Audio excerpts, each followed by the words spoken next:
Hey everybody, welcome to the SkyLounge, and this is Cruise Peruse, I believe, episode number 61 or 2. Holy shit. Yeah, I actually skipped yesterday. This is Tuesday or... Dude, I don't even know. I don't even fucking know right now, man. I have been procrastinating the last few days, boys and girls. I'm not gonna lie to you about that. So, every Tuesday, I have a podcast called the SkyLounge Podcast, believe it or not. And I try to do this weekly, and once in a while, I'll just have these moments of, like, not doing anything. I just kind of stay stationary at home, not really doing much, mostly smoking weed and just watching TV. But the last few days has been very evident of such behavior. And so I want to try to rectify that shit. Meaning, I'm going to put more shit up. Okay, that's essentially what I'm saying. So yeah, you know, the funny thing is, I believe it was Monday. I don't think I released like a proper video since Monday or Tuesday, but correct me if I'm wrong, boys and girls. But you know, obviously, Stanley Cup going on right now, Stanley Cup final. And whether I talked about it last time or not, I do want to talk about it right now. So Monday, there was the game 3. If I'm not mistaken, yeah, that was game 3 on Monday. St. Louis Blues versus Boston Bruins in Boston. No, it wasn't St. Louis. I'm sorry. Oh my God. You know what's crazy? I'm confusing all these fucking dates and numbers up, and the reality is Monday, what happened Monday was a game 4 in St. Louis. Boston Bruins versus St. Louis, and St. Louis wins 5-2. I believe we talked about that at one point, where the Blues finally tied the series up 2-2, winning their first Stanley Cup final game at home in St. Louis. And you know, we have a matchup tonight, St. Louis Blues versus the Boston Bruins in Boston, game number 5. Obviously, whoever wins this game controls the series. This is essentially what's going to happen. I mean, whether the game ends in 6, whether the game ends in 7, I believe this game is the master controller kind of deal, where if you win this game, boy oh boy, you have a really strong case to win the entire series. And you know what? There is something about St. Louis and their road record. Have you guys seen St. Louis's road record? I'm not going to give you the specific numbers because I don't memorize that shit off the top of my head. But, wow. Throughout the entirety of these playoffs, and even in the regular season, St. Louis has been pretty phenomenal on the road. And so that's going to be their advantage that they have to use, they have to utilize, and to expose Boston. I mean, Boston's first line, let's be honest, guys, has not been effective at all. I think they've been one of the most quiet, underperforming parts of the Stanley Cup final. And boys and girls, you know I like me some Brad Marchand. You know I do. I think Patrice Bergeron, I mean, absolute stud. The guy's unbelievable. Pasta is just a beast. That dude is just a fucking beast. But that line has been ineffective. You know the one guy who's been really killing it for the Boston Bruins? Charlie Coyle! That's right, Charlie fucking Coyle. That kid from Minnesota who was like, he's kind of whatever. And when Boston traded for him, we're like, he's just a kid from Minnesota. He's not going to do damage. Dude, Charlie Coyle's been amazing. Charlie Coyle in his home of Boston has been unbelievable. And kudos to the kid. Kudos to the kid. I believe Charlie Coyle will still get a goal in this game 5. But I believe ultimately the prize lay with the St. Louis Blues. I still think St. Louis is going to show out tonight and just do some incredible work. Reason why I say that, and it's because of this whole fucking roster, man. Again, there's no, big dick stud, right? They're all just studs. They're all just kind of studs in their own rights. I mean, you got Tarasenko killing it, O'Reilly, Schwartz, and you know I gotta cheer for my boy David Perron. And I actually have his shirt 57 with the Las Vegas logo on there. So I'm gonna be rocking that shit tonight. Supporting the Blues, hoping they win, hoping they lift that cup. Because listen, I'm not hating on the Bruins. I don't want the Bruins to lose because I'm a hater. I just want St. Louis to win one. That's really it. I just want St. Louis to win one, and that's coming from a Vegas fan whose teams only existed for 2 fucking years. But again, like, there are teams I legitimately want to see them succeed, right? Vancouver being one of them. Like, yeah, they're in our division. Pacific Division, yes.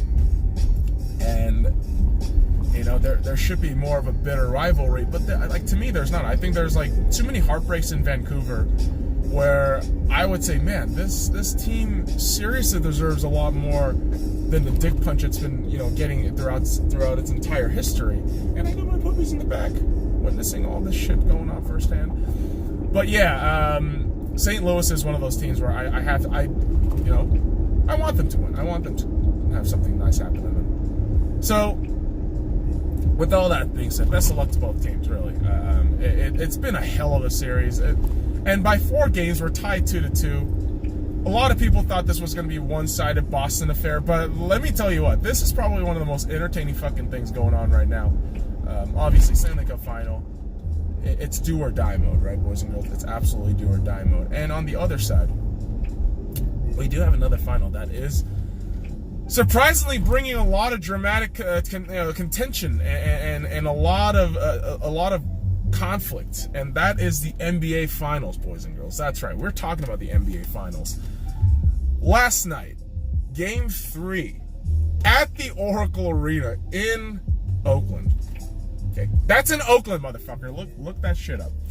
Against the Golden State Warriors, the Toronto Raptors pull off an upset win, a blowout win. Let me be honest. That game was like 123-107 or some shit by the end. No. The Raptors basically dominated a good chunk of that game. And it really, if it wasn't for Steph, this game wouldn't have even come close to the final score. Seriously. I don't want you fucking Warriors fanboys to jump on my shit, because the reality is, your squad's broken. Your squad is literally broken, dude. I mean, Clay wasn't even playing Game 3. KD's still out. I'm sure Iggy and Steph are just dragging along right now, man. They do not look 100%, but guess what? Steph, 47 fucking points. His three-point range was unbelievable last night. And again, if that can't net you a win, boy, oh boy, you're in trouble. I'm telling you, man, there is something about this Raptors team. I hate to admit this, but they're instilling a lot of optimism. And that's why when I release those rant videos, it's because I get disappointed. Like, I expect good things to happen to this team for whatever fucking reason I do. And, you know, for all the people who make the argument that, oh, you know, people who hate dynasties are losers, I'm like, no. This isn't just hating on a dynasty. This is hating on a strategy of the Warriors that they used to lure Kevin Durant. Now, am I saying that luring Kevin Durant was bad? No, but the fact of the matter is, you were a 73-win winning team, 73-win team, okay, in the regular season. You came back from a 3-1 series deficit in the Western Conference Final, and then you blew a 3-1 series lead in the NBA Finals. Then you had to cry about that shit, go to KD, pick his option up, and basically ruin the NBA in terms of parity or any kind of, you know, competition. So, yeah, I mean, is it one person's fault? No, there's a lot of finger pointing to go around. There's a lot of bullshit to go around. Yeah, but winning is winning. Whatever. That really is kind of a whatever thing. It really is, man. Like, don't give me that shit. Like, you're gonna tell me, yeah, KD won that those 2 rings mean more than LeBron's or whomever's fucking ring. Oh, he's worth more than Dirk. Oh, fuck no. Fuck no. Are you kidding me? Some of these comparisons that people make, like some of the All-Stars that's only won 1 or 2 NBA championships, and you know, people automatically put, you know, KD as the better, and I always say to them, like, no, stop. Like, stop. Like, what do you mean better? All right, if you're talking about just as a player, KD is better. KD is probably one of the best players, all right, in terms of what you do with the ball and putting it in the hoop. He's a great player, but as a functional human being, I don't know. I question that shit all the time. All the time. The mentality, the personality, it's not there. And you know what? You know what I look for in a basketball warrior? You know what I really look for? That kind of psychopathic, sociopathic behavior from an individual. Kobe, Michael Jordan, Dirk. Tim Duncan. I mean, Timmy Duncan might have been like the nice dude out front, but guess what? When he's competing, you don't give a fuck. You don't give a fuck. And you know what, man? That's why KD drives me insane. You're one of the best talents out there, but you lack any sort of self-awareness. You lack any sort of, sense of self. Sense of, man, I feel confident. You have no sense of confidence, dude. And you've won 2 fucking finals MVP. What more do you want? You want to really go to New York and make a name for yourself in that fucking mess of a media? Really? Like, do you understand how terrible the fucking Knicks are? I'm not just talking about the team. I'm talking about that fucking organization. That organization is terrible from top down. And that's my little rant about KD. But seriously, dude, like, you have no fucking right to be that cocky and arrogant like you are. You really don't, KD. And you know what? These playoffs have proven it. You're a luxury commodity. You're not necessary, KD. You're not. You're not a necessity, okay? I'm watching these playoffs. I'm watching this Warriors team without KD. Granted, against the Raptors, do they need KD? Possibly. Is it a necessity? No, he's not. He's not a necessity. I can argue. Even without KD, Warriors still go to the finals 5 years in a row. Do they win those back-to-back championships in the last 2 years? Probably not. Probably not. But I'm telling you, that team, that culture has been there. And it's because of Steph. It's Steph, man. It's always been Steph. And Steph last night, despite the loss, proved to everybody that, dude, this guy is a finals MVP. This guy has what it takes. And he's never won one. Because of those 1 or 2 off bad games. And because KD, for whatever fucking reason, is always there like the fucking tumor that he is. And last night, as much as I was impressed by the Toronto Raptors, I mean, come on, guys. Danny Green going off. Serge Ibaka going back to that phenomenal defensive form that he used to be. Kawhi just doing his shit like the magician that he is. Kyle Lowry coming in the clutch in those key moments. Pascal Siakam, Marc Gasol, all doing their jobs. I mean, phenomenal work from all those boys in Toronto. But something has to be said about, Steph and that Golden State Warriors team. Yeah, that Golden State Warriors team without Steph, seriously, that team without Steph is a lottery team. Yeah, maybe just with Clay, fringe playoff, but seriously, dude, that team is nothing without Steph. I look at the Golden State Warriors each and every time, and throughout these playoffs, like, the one wriggling theory behind that's been always tickling my head was maybe there's only one important player in this culture and basketball team, and it's Steph. I don't think there's any other comparisons. I think even the diehard Warriors fans can't even. Come on, guys. Are you playing stupid? Like, why would KD be? KD might be the best asset. Okay, he might be the best asset in your arsenal, but he's not your best player in the team. It's Steph. It's always been Steph. And you know what's crazy? People are all going to say, oh, if the Warriors lose, oh, KD was the difference maker. Not really. He was a luxury item that you got kind of attached on for shits and giggles. But I believe if the Warriors lose this series, it's because Toronto figured out a way to suppress down Clay and Steph and really make Iggy negligible at best. And if they can do that, that'd be pretty splendid. That would be pretty splendid. But still a series. It's still a goddamn series, boys and girls, because when they say best of 7, never count out a team until the series is done. Never count out a team until the series is done. And the arrogance I've been hearing from a lot of these fans, it's phenomenal. It is absolutely phenomenal. Oh, too bad the Warriors are going to win it at 6. Like, dude, you don't know that. You don't fucking know that. You know, the crazy thing is, yeah, before the playoffs, you make all these prognostications and all these fucking guesses and theories and attempts and shit. And to think, I was one of those people. I was one of those people that says, the Warriors are probably going to win this shit, no fucking problem. What the fuck is the point of watching this shit? But you watch these, I'm watching these games, specifically in the moment of watching these games now versus then. Now, I'm saying, holy shit, there's actually a fucking chance. Are you telling me there's an actual fucking chance that the Toronto Raptors can win the NBA championship? Are you fucking kidding me? Do it. Fucking do it. And here's the thing. Did the Toronto Raptors blow game 2? Absolutely. You fucking blew that shit like a porn star on a big old fucking sets. Okay? And here's the thing. Here's the thing. Games like that happens, right? It happens. But the way you guys let it unfold, it was just really disheartening. And I thought, man, that game could be a huge detriment to these guys, in these away fixtures. Man, Game 3 proved me wrong. I really thought Game 3, Toronto might have come out a little flat, a little bit disheartened, but they came out firing. They came out just firing on all fucking cylinders, and I have to say, I was so impressed yesterday. I'm watching that team and thinking, oh my God, you guys actually got to win at the Oracle.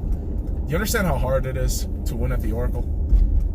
That team's win record at that stadium is stupid. I'm pretty sure the number and stats behind it are some insane numbers. But seriously, kudos to the Toronto Raptors for winning an away game in a place that is very improbable to win at. And, Game 4 is going to be no different. You just have to be playing your game. Obviously, Clay's going to be back for Game 4. And the reality of what the Raptors have to do is just do your job. Do your fucking job. Do exactly what you've been doing right now, man. And Game 2, guess what? Game 2, honestly, if you look at it, one possession. That game came down to one possession. In those final 25 seconds where the Raptors blew it, if they took a timeout, if they fouled, Warriors take those free throws, misses or makes, Raptors take the timeout, they're only a few points behind, shave only a few seconds off the clock, grind your way to a win. That's what I believe these Raptors boys are doing right now, and I believe that's the only way you can win against these Warriors. And man, and again, as much as Steph was going off, that team is a fringe playoff team without Steph. That's the bottom line for me, boys and girls. I swear to God, man. And on one hand, I always say, man, I hope the Warriors dynasty ends. This is a fucking travesty that it's going on so long. And I still stand by that. And in a weird, oxymoronic, Hippocratic way, I explain myself. I still think, the Warriors losing the NBA Finals is going to be great for the NBA. Albeit the ratings right now, if you look at the fucking TV ratings in America, the United States, it's significantly low. That number is significantly lower than what you've had the last few years. And I'll tell you what, shit happens when you have the same fucking thing thrown at you. And I'm not talking about Toronto. I'm talking about the fact that the Warriors in the finals again. That shit. Oh boy. But you know what? The funny thing is, this year it was really close. They couldn't have made it. They would have. Actually, no. I take that back. Rockets were no competition. I guess really the first round would have been the only challenge for the Warriors this season. The Clippers. Out of all the fucking teams, the Clippers were the only team that legitimately challenged the Warriors in the Western Conference in the playoffs, which is crazy. But again, if you want to make the NBA great again, in my opinion, the Warriors have to lose. And I think, man, the day might be approaching, boys and girls. I don't know. Will the Warriors finally lose in an NBA Finals? Will they finally be defeated? And will the NBA be great again? Find out on a new episode of Dragon Ball NBA on Friday.